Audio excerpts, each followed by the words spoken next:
This is the MSI Pro B760M DDR4 motherboard. It supports Intel 14th Gen processors, DDR4 memory, 7.1 HD audio, and 4K video output. But today's video is not about the motherboard features. It's about how to update the BIOS safely. First, open the official MSI website and search for your exact motherboard model.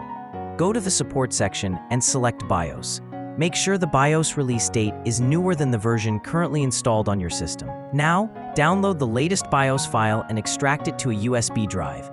I recommend using a USB 2.0 drive formatted properly. Next, connect the USB drive to your computer and restart the system. While the computer is booting, press the delete key continuously until you enter the BIOS menu. Inside the BIOS, select M-Flash or BIOS Update. The system will reboot and enter flash mode. Once flash mode loads, you'll see a list of drives on the left side. Use the arrow keys to select your USB drive, then choose the BIOS update file. Confirm the update and wait patiently. Do not turn off the computer during this process. After the update is complete, the system will restart automatically and your BIOS upgrade is done successfully. If you have any issue with the process of BIOS updating, use the comment section. See you soon with another video. Be innovative. Stay with SetNFix.